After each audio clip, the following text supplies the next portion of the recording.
During a time of joyful feasting at Jerusalem, Pendant une fête joyeuse à Jérusalem, le Sauveur quitta la foule pour aller à la recherche des plus démunis. Il les trouva à Bethesda, la piscine à 5 portiques, située près de la porte des brebis qui était connue pour attirer les affligés. L'évangile de Jean nous dit que près de la piscine étaient couchés en grand nombre des malades, des aveugles et des boiteux, des paralytiques qui attendaient le mouvement de l'eau. L'Écriture ajoute « Car un ange descendait de temps en temps dans la piscine et agitait l'eau. Et celui qui y descendait le premier, après que l'eau avait été agitée, était guéri, quelle que fût sa maladie. » La visite du Sauveur est illustrée par un magnifique tableau de Karl Bloch intitulé « Le Christ guérit les malades à la piscine de Bethesda ». Bloch montre Jésus soulevant délicatement un haut vent temporaire dévoilant un malade qui attendait allongé près de la piscine. Ici, le mot malade désigne quelqu'un d'impotent et met l'accent sur la miséricorde et la grâce du Sauveur, venu discrètement servir les gens qui ne pouvaient pas s'en sortir seuls. Sur le tableau, l'homme affligé, recroquevillé par terre, dans l'ombre, épuisé, démoralisé d'avoir souffert de son infirmité chaque jour depuis 38 ans. Tout en soulevant le bord du voile d'une main, le Sauveur lui fait signe de l'autre et lui pose une question pénétrante. « Veux-tu être guéri ?» L'homme répond, « Seigneur, je n'ai personne pour me jeter dans la piscine quand l'eau est agitée. Et pendant que j'y vais, un autre descend avant moi. » Au problème apparemment insoluble de cet homme, Jésus offre une réponse profonde et inattendue. « Lève-toi, prends ton lit et marche. » Aussitôt cet homme fut guéri, il prit son lit et marcha. Luc nous dit qu'à un autre moment touchant, le Sauveur se rendant à Jérusalem a rencontré 10 lépreux. Du fait de leur infirmité, ils se tenaient à distance. C'étaient des parias, impurs et indésirables. « Jésus, Maître, aie pitié de nous », l'implorèrent-ils. Lui demandant en d'autres termes, « Ne peux-tu pas faire quelque chose pour nous ?» Le grand médecin, rempli de compassion, savait que la foi devait précéder le miracle et leur dit en conséquence, « Allez vous montrer au sacrificateur. » Tandis qu'ils y allaient avec foi, le miracle se produisit. Pouvez-vous imaginer la joie débordante à chaque pas quand ils ont vu en temps réel leur corps être purifié, guéri et rétabli? L'un d'eux, se voyant guéri, revint sur ses pas, glorifiant Dieu, à haute voix. Il tomba sur sa face aux pieds du Maître et lui rendit grâce. Jésus lui dit, « Lève-toi, va, ta foi t'a sauvé. » Quand j'étais médecin et chirurgien, ma pratique se concentrait sur la reconstruction et la correction du physique. Jésus-Christ guérit le corps, l'intellect et l'esprit, et la guérison qu'il opère commence avec la foi. Vous rappelez-vous avoir été guéri et avoir débordé de foi et de joie. Souvenez-vous du moment où Dieu vous a confirmé que vous êtes son fils ou sa fille et qu'il vous aime énormément. Et vous vous êtes senti guéri. Si ces moments vous semblent perdus, vous pouvez les retrouver. Le Sauveur nous dit comment retrouver la santé, être complet ou guérir. « Venez à moi, vous tous qui êtes fatigués et chargés, et je vous donnerai du repos. Prenez mon joug sur vous et recevez mes instructions, car je suis doux et humble de cœur, et vous trouverez du repos pour vos âmes.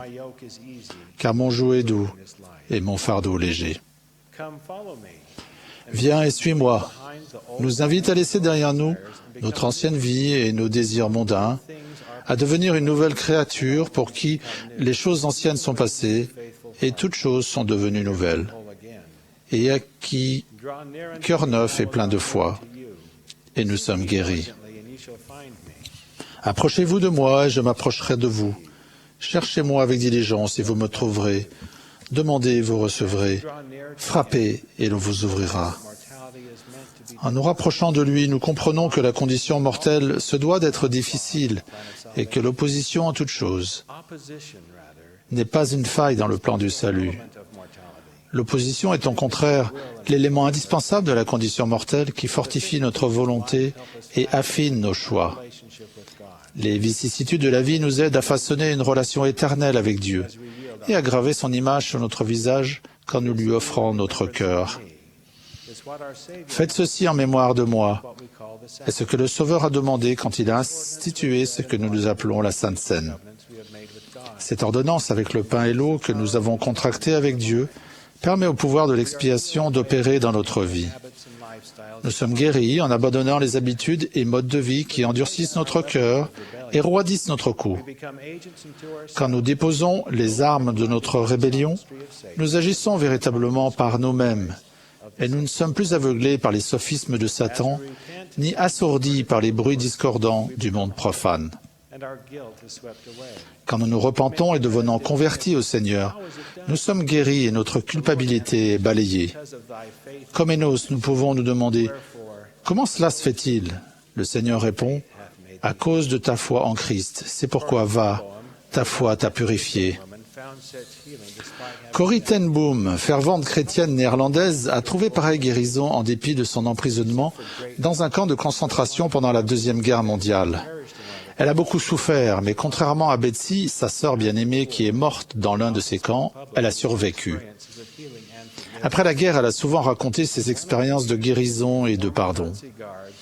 Une fois, un ancien garde nazi qui avait été impliqué dans l'enfermement cruel de Corrie à Ravensbrück, en Allemagne, est allé la trouver, se réjouissant de son message sur le pardon et l'amour du Christ. « Je suis reconnaissant de votre message, Fraulein, dit-il. Quand je pense que, comme vous l'avez dit, il a lavé mes péchés. » Sa main s'est tendue pour serrer la mienne, se souvient Corrie. Et moi qui avais si souvent prêché la nécessité de pardonner, je gardais ma main le long de mon corps. Alors même que des pensées virulentes de vengeance bouillonnaient en moi, j'ai ressenti le péché qu'elle recouvrait. « Seigneur Jésus, ai-je prié, pardonne-moi et aide-moi à lui pardonner. » J'ai essayé de sourire et j'ai lutté pour lever ma main. Je n'y arrivais pas. Je ne ressentais rien, pas même la moindre étincelle de chaleur ou de charité. Alors j'ai fait à nouveau une prière, silencieuse. « Jésus, je ne peux pas lui pardonner. Donne-moi ton pardon. » Au moment où je lui prenais la main, le phénomène le plus incroyable s'est produit. Un courant est parti de mon épaule, a parcouru mon bras et, traversant ma main, est passé de moi vers lui, tandis que dans mon cœur jaillissait un amour pour cet étranger qui m'a bouleversé. J'ai alors découvert que ce n'est pas de notre pardon, pas plus que de notre bonté que dépend la guérison du monde, mais de ceux du Seigneur. Quand il nous dit d'aimer nos ennemis, il nous donne en même temps que ce commandement l'amour lui-même.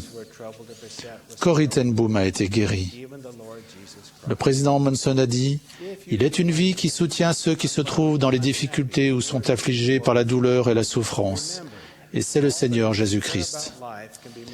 Si vous vous sentez impur, mal aimé, malheureux ou indigne, rappelez-vous que tout ce qui est injuste dans la vie peut être réparé par l'expiation du Christ. Remettez-vous-en avec foi et patience au calendrier du Sauveur et au dessein qu'il a pour vous. Ne crains pas, crois seulement. Soyez assurés que le Sauveur continue de chercher à guérir notre âme et notre cœur. Il attend à la porte et frappe. Répondons-lui en recommençant à prier, nous repentir, pardonner et oublier. Et mon Dieu, rendons service à notre prochain et tenons-nous en des lieux saints avec une vie rendue pure. Le paralytique à la piscine de Bethesda, le lépreux au bord du chemin de Jérusalem et Corrie ten Boom ont été guéris. Veux-tu être guéri? Lève-toi et marche.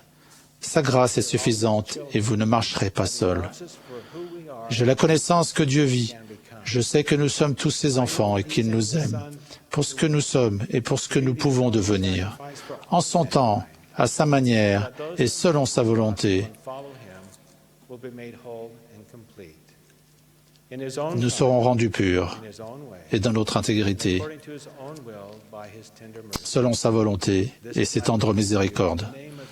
C'est mon témoignage au nom de Jésus-Christ. Amen.